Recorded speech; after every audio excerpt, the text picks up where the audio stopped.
Yesus itu, supaya kau tahu, dia itu Tuhan semua orang.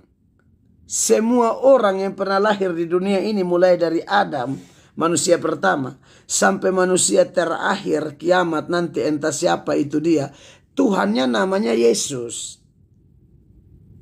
Nah, kalau saya jadi mu'alaf kan seperti yang saya tahu ya, istilah mu'alaf yang populer ialah dulu percaya Yesus Tuhan, sekarang turun hanya percaya Yesus sebagai nabi. Itu bukan naik, turun. Masalahnya kepercayaan bahwa Yesus adalah Tuhan itu bukan kepercayaan asal bunyi atau bualan semata. Itu kepercayaan yang benar-benar alkitabiah. Lalu kalau Anda datang-datang ajak saya mualaf ini, wah itu namanya Anda ajak saya masuk neraka. Mendingan saya ajak Anda masuk surga yuk. Assalamualaikum warahmatullahi wabarakatuh. Berjumpa lagi dengan Jadid HMC ya, channel yang mengedukasi dan menghibur. Ruben Onsu teman-teman memutuskan menjadi mualaf, dan itu membuat banyak sekali Polycarpus dan laskar-laskarnya kejang-kejang, ngamuk-ngamuk dan sebagainya. Itu sesuai dengan analisa kita, sesuai dengan prediksi kita, bahwa akan banyak sekali Polycarpus yang ngamuk. Akan banyak sekali orang-orang di luar Islam, terutama dari kalangan Kristen, yang tidak terima dengan mualafnya Ruben Onsu. Kenapa tidak bisa terima? Ya lantaran Ruben Onsu ini adalah sosok influence, sosok yang berpengaruh, sosok yang akan membuat para penontonnya yang notabene juga banyak dari kalangan non-muslim tentunya, itu menjadi berpikir, menjadi ingin mencari tahu, ada apa di Islam ini yang membuat banyak sekali orang-orang pintar, tokoh-tokoh di negara kita ini memutuskan menjadi mualaf. Sudah ada Dr. Richard, bahkan Bobon Santoso juga mengakui kebenaran Islam, tetapi terkendala dengan istrinya.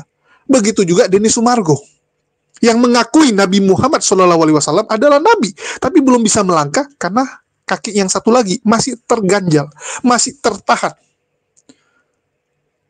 Terus kemarin teman-teman, ya kita juga dengar ada Ruben Onsu yang jadi mualaf lagi. Ini kan membuat Polycarpus ini tentu saja makan tak sedap, tidur pun tak bisa sleeping.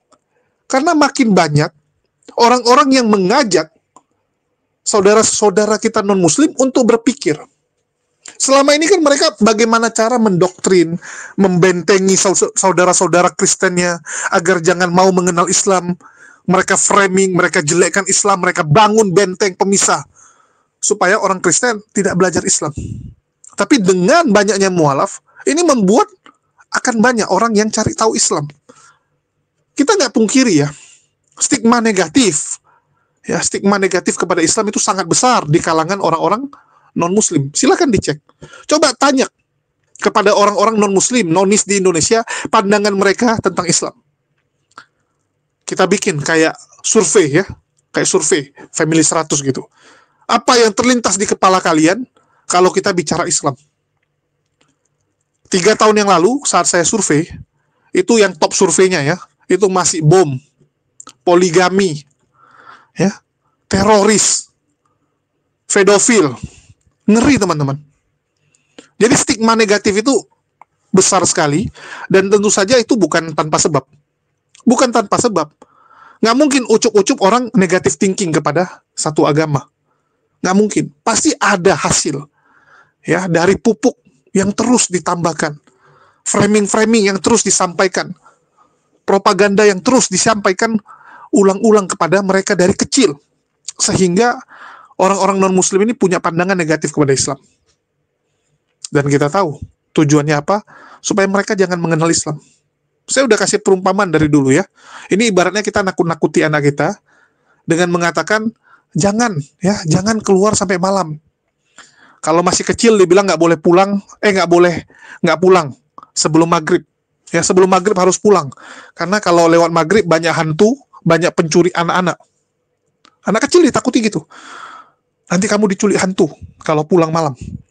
Begitu udah besar, ya udah kuliah SMA, nggak boleh lewat jam 10. Jam 10 ke atas itu nanti ada gini lagi, itulah, ditakut-takuti. Waktu kecil kita mau main ke gudang, Dibilang di gudang itu ada ginilah, ada gitu, ada hantu lah dan sebagainya. Ditakut-takuti kita. Supaya kita jangan pernah ke sana. Sama dengan Polycarpus ini. Mereka negative thinking lantaran ditakut-takuti. Ya, ditakut-takuti oleh senior-seniornya, pendahulu mereka. Dengan ngatain Islam beginilah, begitulah gitu kan. Nah, ini yang bahaya. Ini yang bahaya. Dan alhamdulillah sekarang udah zaman teknologi. Orang jadi gampang akses informasi dan orang bisa lihat sendiri kebenaran dan kebesaran Islam. Mau apapun yang disampaikan pendeta, ya mau apapun, termasuk yang disampaikan pendeta Melatok, saya yakin jemaat pendeta Melatok pasti akan mencari tahu kebenaran, bukan hanya dengar omongan pendeta Melatok. Jadi banyak sekali orang-orang ya, bukan hanya Polycarpus, bahkan pendeta. Bayangkan, pendeta pun itu resah dengan mualafnya Ruben Onsu. Dan salah satunya adalah pendeta Melatok. Salah satunya Melatok. Malah saat dia didoakan supaya bisa dapat hidayah juga, supaya dia bisa mualaf, dia menjawabnya dengan sinis. Kalian dengar tadi di pembukaannya, bagaimana sinisnya pendeta Melatok kepada Islam. Dia bilang kalau mualaf itu malah masuk neraka. Kenapa dia harus masuk neraka? Kenapa mau mualaf? Ini kan apa ya, stigma yang salah dan kita akan luruskan. Tapi kita dengarkan dulu. Saudara siapa nih? Anugrah, bukan. Saudara Revaldo Tangkere. Pak Pendeta, tanggapannya soal Ruben Onsu mualaf.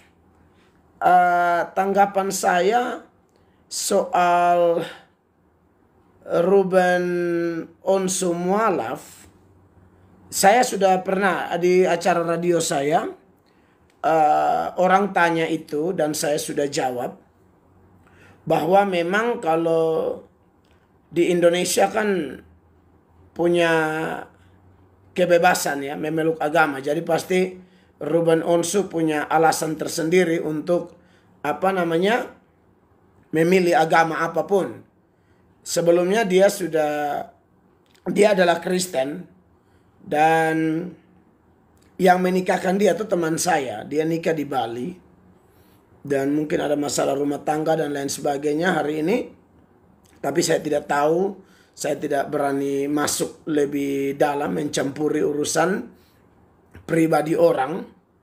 Tapi memang karena ini public figure, jadi waktu saya acara di radio itu, orang ada yang bertanya tentang public figure Ruben Onsu, Dr. Richard Lee, atau ada satu YouTuber nama siapa, Bobon, siapa tuh? Saya tidak terlalu familiar dengan yang Bobon, tapi itu kelihatan terkenal juga. Mereka yang akhir-akhir ini kan memang kalau Ruben Onsu tadi saya sudah lihat, Ruben Onsu resmi sudah pergi yang hari Lebaran nih, Ruben Onsu sudah istilahnya kayak sholat gitu, sholat Id atau apa, saya kurang familiar, saya kurang hafal kalau sholat Lebaran itu apa. Lalu ada juga yang sudah proses mu'alaf itu, dia seperti mengucapkan 2 kalimat syahadat atau apa begitu. Itu sudah resmi ya. Jadi orang Kristen seperti Anda yang bertanya saat ini, bertanya bahwa bagaimana ini pendapat saya tentang Ruben Onsu mualaf, ya itu terserah dia ya, terserah dia. Memang semua pilihan ini beresiko ya, semua pilihan ini beresiko dan harus siap tanggung resikonya. Jadi kalau konteksnya Ruben Onsu itu kan jelas ya, bahwa dia Kristen, sekarang jadi Islam. Dulu percaya Yesus Kristus adalah Tuhan. Yesus Kristus adalah Allah. Sekarang Ruben Onsu tidak percaya itu lagi. Karena tidak mungkin dia jadi Islam, tapi tetap mempercayai Yesus Kristus sebagai Tuhan. Jadi itu sudah pasti turun ya, dia pasti hanya percaya Yesus Kristus sebagai nabi saja ya, sebagai nabi saja. Dan Jelas itu satu pilihan yang tidak mudah, itu berat sekali ya. Dari kecil sampai usia sekarang Ruben Onsu terbiasa dengan mendengar Yesus Allah, Yesus Allah, Yesus itulah satu-satunya penolongku yang sungguh. Dia berjanji akan kembali. Atau kayak lagu kita di gereja Protestan, hormat bagi Allah Bapa, hormat bagi anaknya, hormat bagi Roh penghibur ketiganya yang esa, ya kan? Haleluya, dan seterusnya. Jadi itu nyanyian yang mempercayai Bapa Allah, Yesus Allah, Roh Kudus Allah, tapi bukan tiga Allah, tapi satu Allah. Nah, dengan Ruben Onsu yang bertahun-tahun ya, dari kecil sampai terakhir dia mualaf, percaya Yesus Allah, Tritunggal Allah. Allah Tritunggal itu bukan tiga Allah, tapi satu Allah, tiga pribadi. Tapi sekarang dia bisa jadi apa? Jadi seorang mualaf. Wow, itu luar biasa itu ya. Itu butuh satu penyangkalan yang luar biasa. Dibutuhkan satu penyangkalan yang sangat keras. Ya, Petrus kurang lebih 3,5 tahun saja dengan Tuhan Yesus. Dan ketika dia menyangkal, dia menangis sejadi-jadinya. Saya tidak bisa bayangkan orang-orang yang mualaf itu, sekalipun itu adalah keputusan pribadi, secara hukum negara sudah pasti negara menjamin kebebasan rakyat Indonesia untuk memeluk agama apapun yang dia yakini. Tetapi kalau belajar dari Alkitab, wow, bertahun-tahun percaya Yesus sebagai Tuhan dan kemudian menolak dia itu, aduh. 3 tahun saja, 3,5 tahun kurang lebih, Petrus menangis. Dan menurut tradisi, setiap kali mendengar ayam berkokok, Petrus pasti menangis, saudara-saudara. Jadi saya tidak tahu kalau ada Kristen seperti Ruben Onsu, ya, Richard Lee, Bobon, Deddy Kobuser, dan yang lain-lain, mereka bisa pindah tanpa menangis. Itu buat saya, itu hati, itu saya tidak ngerti lagi. Itu hati apa gitu ya. Kalau belajar dari Petrus sih, waduh, sedih habis. Ngeri. Kita aja nih yang Kristen ya, saudara-saudara ya. Kita yang Kristen, saudara, kalau sudah sudah betul-betul melayani Tuhan, kan kadang-kadang kalau kita bikin dosa, kita menangis, kita sedih, itu belum menyangkal dengan mulut atau apa, kita sedang jatuh dalam dosa, kan kita sedih sekali. Tapi ada orang-orang yang dengan begitu yakin ya menyuarakan penolakan terhadap ketuhanan Kristus. Ya. Nah, buat saya kalau lihat dari Alkitab ya, kalau belajar Alkitab, memang itu saya baca buat saudara. Saya baca buat saudara beberapa ayat yang sangat familiar di dalam Injil ya. Misalnya Matius pasal 10. Ayatnya yang ke-31 ya. Sebab itu janganlah kamu takut, karena kamu lebih berharga daripada banyak burung pipit. 32. Setiap orang yang mengakui aku di depan manusia, aku juga akan mengakuinya di depan Bapakku yang di sorga. Jadi kalau Anda dan saya seperti saya, mau kapanpun, dimanapun, mau di hadapan orang satu agama, beda agama, saya akan menyerukan bahwa Yesus Kristus adalah Allah. Dia adalah firman Allah dan firman Allah adalah Allah sendiri. Dan Yesus adalah Allah yang menjadi manusia. Dan Yesus adalah satu-satunya jalan ke sorga, ya. Dan Yesus adalah penguasa dunia akhirat. Yesus adalah penentu keselamatan orang. Terima dia masuk sorga, tolak dia masuk neraka. Dan saya sudah buktikan itu dalam khotbah-khotbah di mana-mana tempat.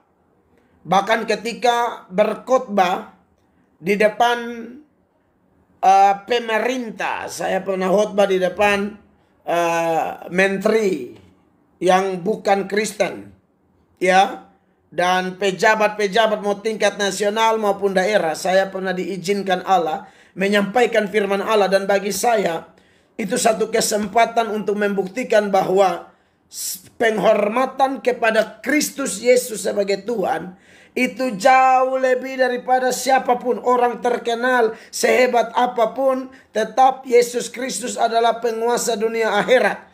Karena jujur, saya mau diakui di hadapan Bapa.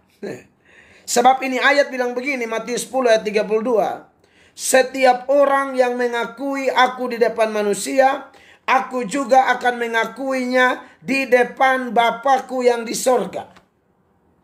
Sedangkan ayat 33 Tuhan Yesus bilang begini. Perhatikan saudara-saudara. Tetapi barang siapa menyangkal aku di depan manusia, aku juga akan menyangkalnya di depan Bapakku yang di sorga. Nah, ini resiko kalau tinggalkan Kristen. Ya, kalau sudah Kristen tapi tinggalkan Kristen, resikonya adalah pasti Tuhan akan menyangkal dia di depan Bapa di sorga. Saudara, nanti kita semua itu kan menghadap tahta pengadilan, ya. Ya, menghadap tahta pengadilan, dan orang-orang yang sudah terima Yesus Kristus sebagai Tuhan, kita tidak perlu takut lagi karena Tuhan Yesus adalah pembela kita, ya. Mari saya baca buat saudara di dalam Roma, ya, pasal 8 ayatnya yang ke 33. Dikatakan begini, siapakah yang akan menggugat orang-orang pilihan Allah? Maksudnya ini orang-orang Kristen sejati yang tidak pernah menyangkal ketuhanan Yesus, ya, tidak pernah menyangkal Injil Kristus. Allah yang membenarkan mereka. Siapakah yang akan menghukum mereka? Lalu ayatnya yang ke-34, Kristus Yesus yang telah mati, bahkan lebih lagi yang telah bangkit, yang juga duduk di sebelah kanan Allah, yang malah menjadi pembela bagi kita. Nah, kalau kita tolak dia, siapa mau bela kita di pengadilan? Pengadilan akhir. Siapa yang mau bela kita di pengadilan terakhir, saudara-saudara? Maka dari itu, siapapun saya dan saudara harus betul-betul mempertahankan, konsekuensinya berat, ya, sangat berat. Oleh karena itu, saudara yang diberkati oleh Tuhan Yesus, tetaplah setia kepada Kristus. Yesus itu, supaya kau tahu, dia itu Tuhan semua orang. Semua orang yang pernah lahir di dunia ini, mulai dari Adam, manusia pertama, sampai manusia terakhir kiamat nanti, entah siapa itu dia, Tuhannya namanya Yesus. Nah, kalau saya jadi mu'alaf kan seperti yang saya tahu, ya, istilah mu'alaf yang populer ialah dulu percaya Yesus Tuhan, sekarang turun hanya percaya Yesus sebagai nabi. Itu bukan naik, turun. Masalahnya kepercayaan bahwa Yesus adalah Tuhan itu bukan kepercayaan asal bunyi atau bualan semata. Itu kepercayaan yang benar-benar alkitabiah. Lalu kalau Anda datang ajak saya mu'alaf ini, wah, itu namanya Anda ajak saya masuk neraka. Mendingan saya ajak Anda masuk surga yuk, ya. Murtad baru masuk neraka dari pandangan Islam, ya. Kalau saya ngomong, saya pertegas, saya sampaikan, mohon maaf, menurut kacamata kami, orang yang murtad dari Islam itu menuju kebinasaan. Menuju kebinasaan. Dan kalau dari kacamata kalian juga seperti itu, ya silakan. Karena menurut mereka kalau mualaf masuk neraka, silakan. Daripada masuk surga yang isinya seperti beli kucing dalam karung. Ada perang naga dibilang, ada juga yang bilang, oh enggak perang naga kok. Tapi kita menyembah terus selama-lamanya, nggak ada istirahatnya, nggak ada kenikmatannya, nggak ada yang lain, nggak ada ketemu sama saudara kita, nggak ada ketemu sama orang tua kita. Kalau kalian mau masuk yang seperti itu, silakan. Silakan. Kalau kami nggak mau. Kalau saya secara pribadi nggak mau masuk surga yang seperti itu. Surga apaan itu? Nggak ada apa-apanya, kosong.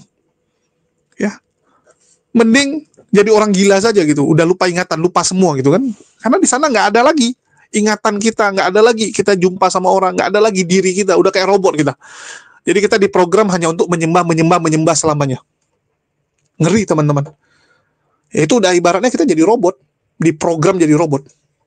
Kalau kalian mau yang seperti itu silakan, ya nggak masalah. Kalian bisa lihat bagaimana pendeta Belato tidak bisa menyembunyikan ya, keresahan dia, kemarahan dia akan banyaknya orang yang memutuskan mualaf. Pelan-pelan pendeta Melato mulai terjangkit virus Polycarpus. Itulah selalu saya bilang ya, orang-orang Kristen kalau terus menonton, terus melihat dinamika dunia diskusi lintas iman, lama-lama pasti akan jadi Polycarpus. Kenapa seperti itu? Karena mereka nggak akan bisa menyembunyikan kekesalan mereka. Selama ini sebenarnya kesal. Banyak pendeta-pendeta tuh kesal sekali sebenarnya. Kesal sekali saat Kodon dibongkar ajaran mereka. Saat channel-channel Muslim menampilkan kisah-kisah para mualaf. Mereka tuh kesal, cuman kan di depan kita yang ngomongnya, ya terserahlah, kita saudara seiman, nggak apa-apa gitu. Saudara sebangsa, walaupun beda iman, ya nggak apa-apa dan sebagainya. Mereka akan mencoba ramah tamah. Tetapi itu awalnya aja.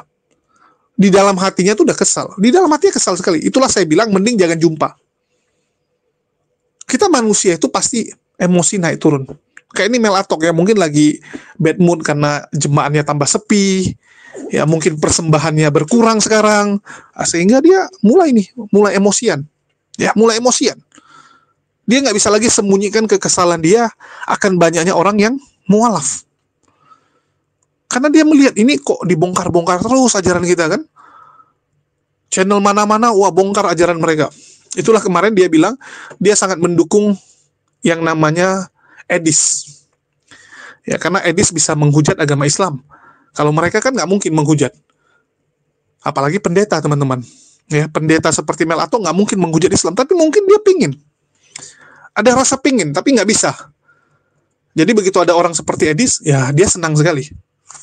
Dan berkaitan video di depan tadi, itu yang menjadi sorotan utama bagi saya dalam menanggapi Edis TV, dan saya pribadi sangat mendukung saudara Edis ya. Saya tidak kenal beliau, tapi semangatnya luar biasa, khususnya dalam kaitan dengan memberitakan Injil Kristus. Nah, saudara yang diberkati oleh Tuhan Yesus Kristus, memang kalau saya pernah ikuti, karena saya bilang saya akhir-akhir ini sering mengikuti karena viral dan sering muncul di TikTok.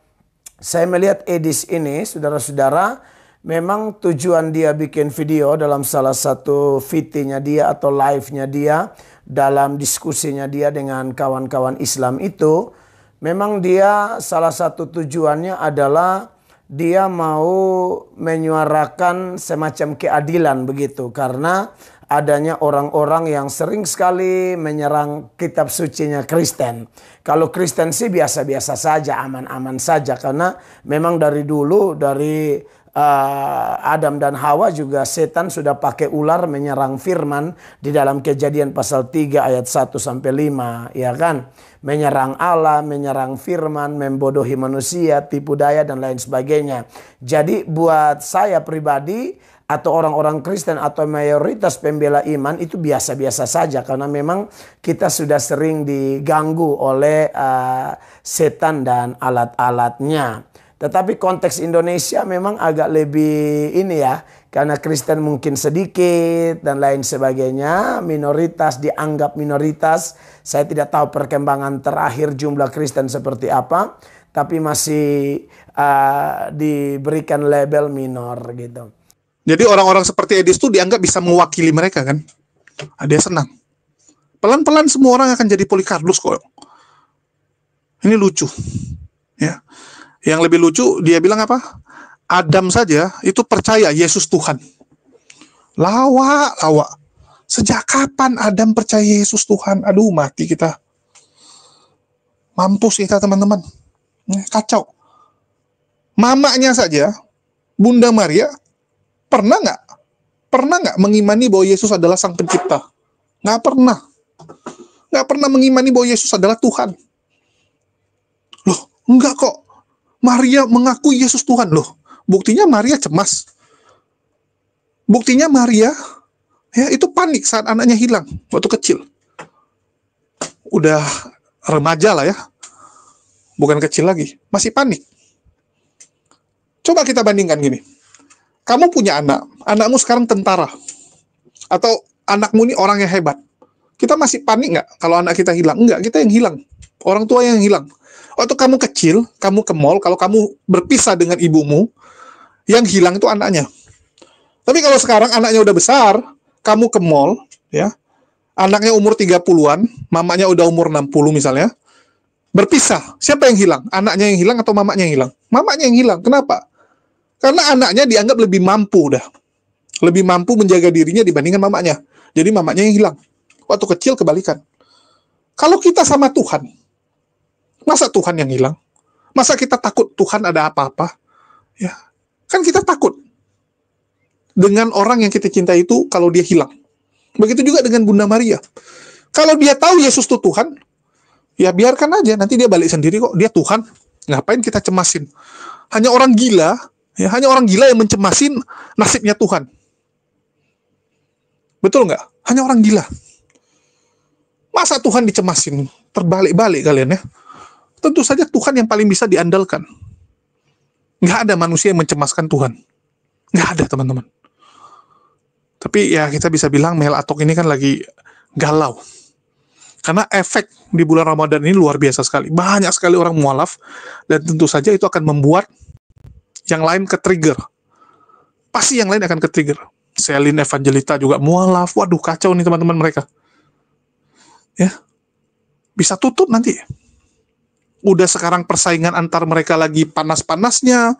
Bagaimana GSJS kemarin bongkar-bongkaran, antar gereja saling serang, dan medsos ini menampilkan, ya mohon maaf, menampilkan bahwa ternyata mereka sendirinya masih bingung siapa Tuhannya gitu. Makin terang benerang sekarang. Udah nggak bisa lagi ditutup-tutupi. Zaman dulu bisa. Zaman sekarang makin jelas. Kalian gimana ngajak orang, sementara kalian aja masih bingung. Ya, sementara kalian aja masih bingung siapa Tuhan kalian. Masih bingung. Udah 2000 tahun. Ini contohnya teman-teman ya. Elia Miron aja sama Mikana. Padahal dua-dua ini bisa dibilang paling banyak lah fansnya. Ya, kalau diambil 5 besar Polikardus terbaik Indonesia, ya 2 orang ini masuk lah. Masuk 5 besar. Ada Edis lagi gitu kan. Ada Agatha. Ini masuk nih. Elia sama Mikana aja itu beda pandangan. Padahal dua-dua punya banyak fans. Keluarkan datamu bahwa Bapak Gereja Tritunggal yang pertama kali. Sekarang saya tanya, yang pertama kali lahir tunjuk Bapak gerejamu yang mana pertama kali. Yang pertama sekali lahir itu Alkitab atau gereja? Itu dulu jawab. Tunjuk Bapak Gereja Tritunggal. Tadi kamu bilang Bapak Gereja Tritunggal yang dasar untuk ngomong begitu atau membukukan Alkitab. Tunjuk. Karena gereja yang mengkanonkan Alkitab. Klaimmu. Oke. Di mana gereja? Di mana Alkitab? Klaimmu Bapak Gereja Tritunggal yang pertama kali membukukan Alkitab. Ya gereja Katolik. Buktikan Bapak Gerejamu Tritunggal yang pertama kali. Pertama itu Marsion, ngerti nggak kamu? Ya semua Bapak. Diam dulu Bapakku siapa biar si Imar Maraja sama Elia. Tunjukkan Bapakmu yang Tritunggal itu mengkanon Alkitab. Ya gereja yang mengkanonkan. Bapak Tritunggal, kau bilang semua gereja. Bapak-bapak gereja. Dari tadi aku nggak bicara gereja. Klaimmu yang duluan lahir gereja Tritunggal. Nah, ini efeknya karena kalian nggak punya gereja. Mengkanon Alkitab. Ini efeknya karena Elia mah cuman modal gini, Tritunggal yang mengkanonkan Alkitab, tapi giliran diminta Bapak Tritunggal mana yang mengkanonkan Alkitab? Yang lahir pertama kali gereja atau Alkitab? Elia Miron, coba kau Elia Miron. Dari tadi yang jangan lahir pertama kali gereja atau Alkitab. Coba kau sebut Bapak gereja kau yang nggak bisa jawab ya. Yang mana duluan lahir gereja atau Alkitab? Dari awal kau bilang Tritunggal yang karena kalian nggak punya gereja. Alkitabmu itu Tritunggal itu baru ada abad 3, abad 4. Ya abad 3, abad 4 Alkitab udah ada duluan. Dongok kau ya. Makanya kau dari tadi kalau ngomong itu jangan berkecap biar aku jangan Elia, dengar itu jawab. Yesus Bapak Tritunggal mana yang mengkanonkan Alkitab? Kau nggak bisa jawab. Yang duluan lahir. Ya firman Tuhan lah dibanding dengan Tertulianusmu itu. Tritunggalmu itu baru ada abad 3, abad 4. Terus kau bisa bilang Tritunggal yang pertama kali mengkanon Alkitab itu Elia pakai otak. Udah sabar Kak Mamar.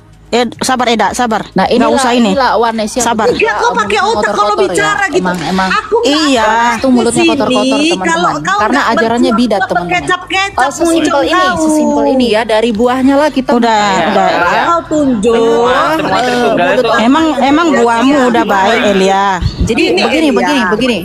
Saya cuma sebentar. Kasih. Diam dulu semua. Begini, Elia, tadi kan kamu bilang Tritunggal yang mengkanonkan Alkitab. Tunjukkan Bapak Tritunggalmu itu siapa yang mengkanonkan Alkitab. Sementara Tritunggal itu baru ada abad kedua atau 3, 4. Ya, Alkitab sudah ada di abad pertama.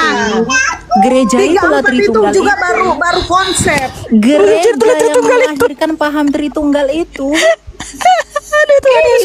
Sekarang saya tanya, gereja itu jemaatnya Tuhan Yesus. Iya.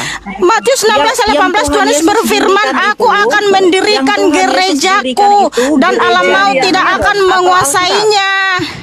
Ini gimana sih? Tuhan Yesus mendirikan Elia Miran. Yang aku minta gini Elia Miran. Ya, yang aku minta berarti ya udahlah ya teman-teman. Ini Wanes ini memang saat kamu menyatakan tadi aku dari bawah mendengar. Jadi Wanes ini adalah penolak kemanusiaan Yesus yang adalah. Di-mute dulu si Elia nih. Ya, dia nggak bisa tunjukkan datanya. Ada abad 3, baru selesai di abad 4 pun belum selesai. Kalian masih ada konsili-konsili terus. Yang ku minta adalah buktikan narasimu tadi bahwa Tritunggal yang mengkanon Alkitab. Ya gereja itu Tritunggal. Jangan. Ya gereja itu Tritunggal. Tertulianus aja baru ada abad 3, ada abad 4. Gereja itu Tritunggal. Baru ada abad 3. Gini loh, Elia. Sesimpel orang akan menyatakan gereja kecapnya itu paling enak, Elia. Jujur aja aku bilang.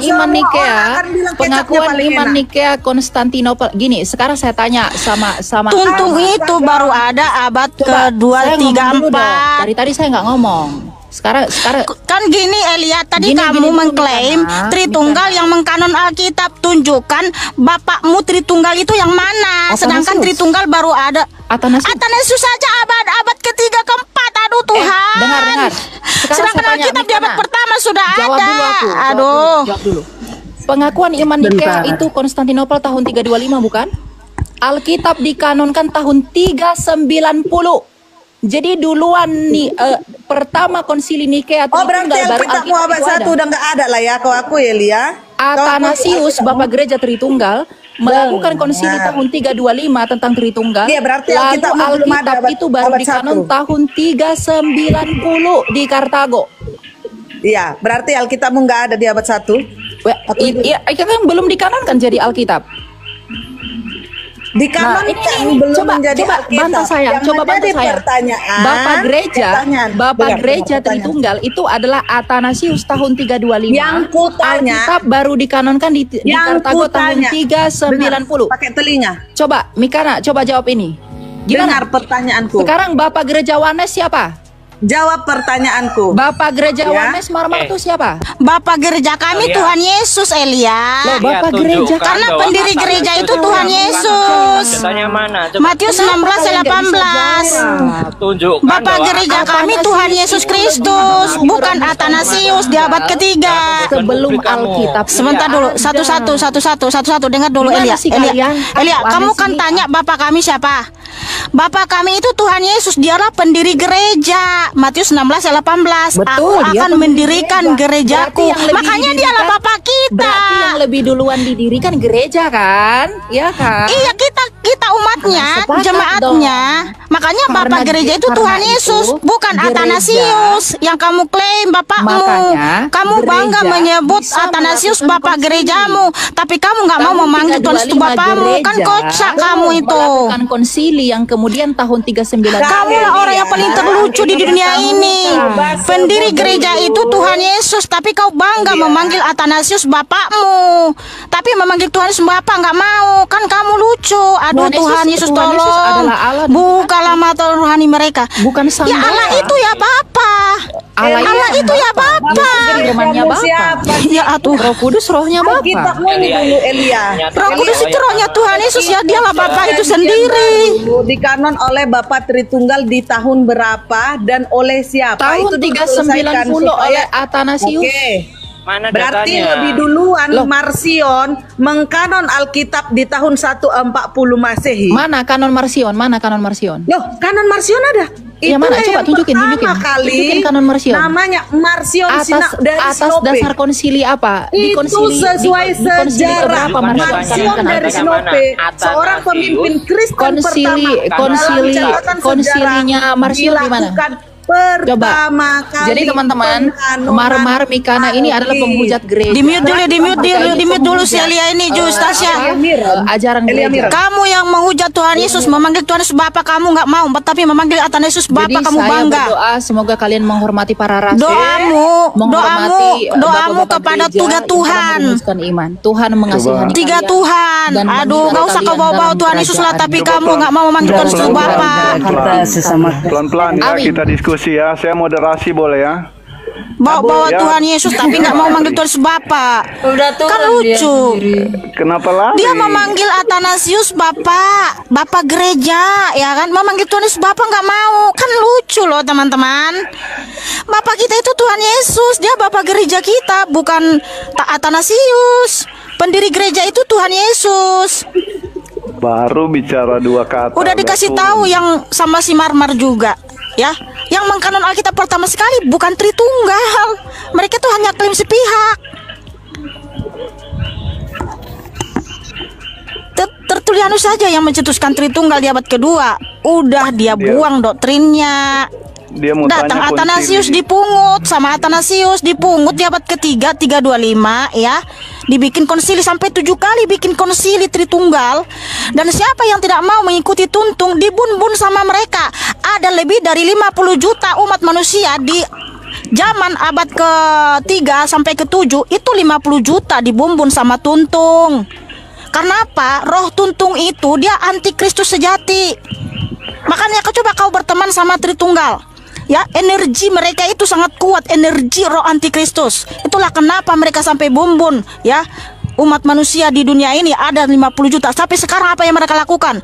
Bukan membumbun tubuh lagi, tapi karakter assassination, ya. Pembunuhan karakter yang mereka lakukan sekarang. Dengan apa? Membudat-bidatkan. Kalian sudah dikutuk, kalian sudah anatema. Lah, terserah kamu, kalian ngutuk kami nggak apa-apa, ya. Tapi Tuhan Yesus memanggil kami anaknya, dan kami bangga punya Bapa seperti Tuhan Yesus. Kami bangga punya Allah seperti Tuhan Yesus. Dialah Tuhan Allah dan Bapa yang tertulis di 2 Tesalonika 2:16. Udah saya bilang tadi, 1 ayat saja udah menggugurkan konsep Tritunggal. Kalian puja-puja pula segitiga Illuminati. Ya, kalau kata orang Yahudi itu unholy trinity, yang dimana itu adalah angka 66. Karena di situ ada bilangan manusia, 3 bilangan manusia. Ya, makanya gambar tuntung sejak awal itu adalah 3 manusia berjejer-jejer. Memanggil Romo Bapa Suci, memanggil Athanasius Bapa Gereja, giliran memanggil Tuhan nggak mau Bapa, kan lucu. Tapi dengan seenaknya kalian bilang kami, bidaklah, kalian sudah dikutuk bapak-bapak gereja. Athanasius yang kutuk kami, nggak berlaku kutukannya. Ya, Tuhan Yesuslah penolong kami, dialah Bapa kami, dialah segalanya bagi kami. Allah itu ya Bapa, Elohim itu ya Bapa. Tuhan Yesus itu Tuhan di atas segala Tuhan, Raja di atas segala Raja, nggak ada lagi yang tinggi di atasnya. Ya, apalagi si Elia ini, dia ajarkan ya, Bapa, Yesus, sampaikanlah kepada Bapamu dan Bapakku. Kamu telah menyetarakan dirimu dengan Tuhan Yesus. Kamu ajarkan yang memanggil Yesus itu Bapa adalah pengkhianat, penghinaan. Kamu yang menghina Tuhan Yesus, ya. Kamu lebih bangga punya Bapa seperti Athanasius dibanding Tuhan Yesus yang Bapa adalah Bapa sejati. Pusing nggak kalian? Hah? Pusing ini teman-teman sebelah. Mikana dianggap penyesat, bidat. Dibalas sama Mikana. Ajaran tungtung selalu ya, kesadisan, pembunuhan, darah di mana-mana. Dari penyesat iblis ya. Di mana ada tungtung nggak pernah ada kedamaian. Menurut Mikana, ya, nggak ada kedamaiannya. Dan kita udah buktikan teman-teman. selalu ada fitnah. Ya, ada hal-hal yang nggak baik selalu terjadi kalau tungtung merajalela. Jadi teman-teman Kristen coba kalian renungkan lagi nih. Bagaimana mungkin kalian bisa mengajak orang lain, kalian merasa diri kalian benar, sementara di dalam kalian tuh perpecahannya ngeri. Sementara kalian belum final, ajaran kalian masih membingungkan. Masih membingungkan, masih dibuka perdebatannya. Coba kalian renungkan, Tuhan kalian nggak tahu siapa kok. Bagaimana mungkin bisa selamat kalau penunjuk jalannya itu masih saling berantem? Nakodanya bilang kiri, kaptennya bilang kanan. Terus staff-staffnya, karyawan-karyawannya bilang enggak, ke belakang, ya, ke selatan dan sebagainya. Beda pandangan. Nggak mungkin kapal itu akan sampai tujuan, nggak mungkin teman-teman. Ya, potong leher saya, kalau ada kapal yang antar kru di dalamnya itu beda pandangan, bisa selamat dia sampai tujuan, nggak akan sampai. Ya, bacok-bacokan mereka di dalam. Nakodanya bunuh kaptennya tikam kokinya. Ya, ahli mesinnya ngamuk, langsung dia lempar mesinnya supaya pecah, meledak. Masih ribut kok. Kenapa bisa? Karena roh perpecahan itu ada dalam diri mereka. Jadi kalau ada dibilang dosa waris itu salah. Ya. Dosa perpecahan ada sama mereka. Roh pembangkang ada sama mereka. Roh protes. Ya, spirit of protest itu ada pada diri mereka. Itu diwariskan, teman-teman. Ya. Jadi kalau dibilang ada anak mewarisi kayak orang tuanya keluarga nggak benar, kakeknya nggak benar, maka cucunya nggak benar juga gitu, karena ada roh, ya, roh yang mengajak dia untuk melakukan hal-hal yang nggak benar. Ya sama ini, roh protes sana, protes sini, itu diwarisi oleh mereka tanpa mereka sadari, ya, dan mereka pikir mereka dibimbing oleh Roh Kudus, padahal bukan Roh Kudus yang membimbing mereka, tapi roh perpecahan, ya, roh penyesatan, roh protes yang membimbing mereka sampai sekarang. Itulah selalu terjadi protes sana, protes sini. Jadi kalau pendeta Mel Atok bilang, ya, bahwa Ruben Onsu ya memang Kristen, karena dulu yang nikahkan dia, yang memberkati pernikahannya adalah temannya di Bali, ya. Terus dia bilang, bagaimana mungkin orang bisa menyangkal Yesus dari kecil dididik secara Kristen, tiba-tiba sekarang menyangkal Yesus yang seharusnya dulu Tuhan, sekarang kok hanya utusan. Turun pangkat. Halo? Ini bukan masalah pangkat-pangkatan. Ini masalah kebenaran atau tidak. Jadi, apa yang dilakukan Ruben Onsu bukanlah menyangkal. Ya, bukan menyangkal keras, bukan menolak Yesus sebagai Tuhan. Tapi, Ruben Onsu berani jujur mengakui. Ini bukan menyangkal, tapi jujur. Bedakan antara menyangkal dan kejujuran. Ya, kejujuran. Akhirnya Ruben Onsu berani dengan jujur mengatakan bahwa Yesus hanyalah utusan. Yesus bukanlah Tuhan. Tuhan oke. Tapi Tuhan hanyalah Lord, hanyalah Kurios, hanyalah penguasa. Dan dia tidak ada apa-apanya di hadapan Allah. Nggak ada apa-apanya. Bagi seorang Ruben Onsu yang berat itu, bukan menyangkalnya, tapi berat untuk melangkah keluar. Karena segala privilege kenikmatan yang dulu ada. Dulu boleh makan segalanya, boleh berbisnis segalanya. Tidak ada halal, tidak ada haram. Sekarang sudah ada. Berat. Ya, berat. Kejujuran itu berat. Kalau penyangkalan nggak pernah berat, teman-teman. Coba lihat orang, kalau disuruh berbohong, gampang nggak? Gampang. Ya, lebih gampang berbohong atau jujur? Coba saya tanya kalian. Dan kalian rasakan. Saya rasa kalian semua punya pengalaman kan? Lebih gampang jujur atau berbohong? Lebih gampang bohong. Entah kenapa manusia itu gampang sekali bohong. Karena memang ada roh yang mengikuti mereka. Yaitu roh apa? Roh setan. Karena setan itu yang ada di udara ini akan terus membisikkan kita supaya kita jatuh dalam dosa. Itu yang benar. Yang membimbing manusia lebih banyak roh setan. Nggak mungkin Roh Kudus, karena Roh Kudus nggak mau bersatu dengan yang jahat. Padahal di ajaran mereka juga sama gitu.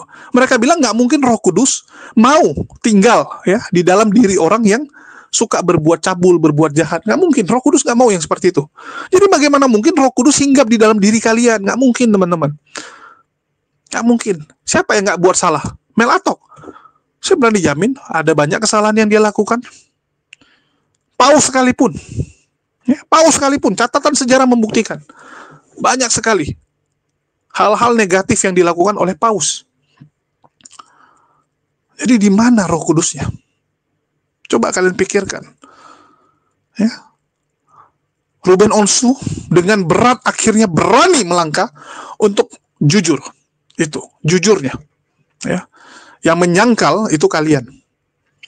Yang menipu diri itu kalian. Kalian melakukan penyangkalan kepada Tuhan yang benar dengan menipu diri sendiri. Kalian menyangkal Tuhan dengan membuat Tuhan-Tuhan sendiri. Tuhan yang seingin diri kalian. Oh, saya mau Tuhan yang ganteng, ya udah buat Tuhan ganteng. Ah, saya mau Tuhan yang bule. Wah, bule Tuhannya kan. Saya mau Tuhan yang tinggi tegap Tuhannya. Jadi semua gambaran Tuhan tuh gambaran Tuhan kalian. Bahkan kemarin lebih konyol ya. Tuhan yang versi, ya mohon maaf, Yesus yang versi Asia rupanya matanya agak sipit gitu. Dibikin agak sipit kemarin. Ini apaan? Kalian yang membuat Tuhan kalian sendiri jadinya kalau gitu. Inilah penyangkalan kepada Yesus. Kalian yang menyangkal Yesus. Udah jelas-jelas Yesus mengatakan dia hanya utusan. Kalian menyangkal dia. Saya kadang bingung ya. Yesus udah setengah mati ngomong kalau dia adalah utusan. Ya udah jelasin. Tapi kalian tetap menyangkal dia. Kalian jual lagi Yesus. Kalian jadikan Yesus tameng untuk menyerang agama orang lain. Lihat Polikarpus. Yesus dijadikan tameng untuk menghujat agama Islam. Mempermalukan kekristenan. Mempermalukan ajaran Yesus. Padahal Yesus nggak pernah ngajarin gitu. Kalian yang bilang, Yesus ajarannya apa? Kasih. Mengasihi orang lain. Memaafkan. Tapi apa yang dilakukan Polikarpus? Menyerang iman orang lain. Menghujat iman orang lain. Ya. Itulah saya bilang, bertobatlah selagi ada kesempatan. Ya. Mohon bagi teman-teman direnungkan baik-baik. Dan bahkan ya Sarwenda aja langsung lebay-lebay teman-teman. Ya, langsung Sarwenda ikut komentar atas mualafnya Ruben Onsu dengan mengatakan jangan menjual imanmu gitu kan. Ya. Aduh Sarwenda, kapanlah bertobat Anda? Dan kita tahu kalau kita bicara hidup ya antara Sarwenda dan juga Ruben Onsu, ya kalian bisa lihat sendirilah. Bagaimana Sarwenda dengan Petro ya, Bertrand Petro anaknya. Anak angkat tapi kok gitu. Ngeri. Oke, mungkin itu aja dari saya. Makasih nih buat teman-teman semua yang udah nyimak. Dan kita akan melihat makin banyak Polikarpus serta pendeta-pendeta yang akan kejang seperti Mel Atok tentunya. Tapi semoga masih bisa disadarkan lah. Saya berharap Mel Atok jangan jadi Polikarpus. Jangan sampai dia jadi Polikarpus. Mungkin ini lagi emosi sesaat aja karena gereja sepi ya. Karena mungkin gerejanya lagi berkurang perpuluhan, jadi emosian. Saya berharap dia kembali ke jati dirinya. Ya, kembali kepada Mel Atok yang berani jujur seperti kemarin. Berani jujur untuk mengakui masalah-masalah di kekristenan. Oke, sekian dari saya. Makasih buat semuanya. Di akhir kata saya ucapkan wassalamualaikum warahmatullahi wabarakatuh. Sampai jumpa di konten-konten kita berikutnya.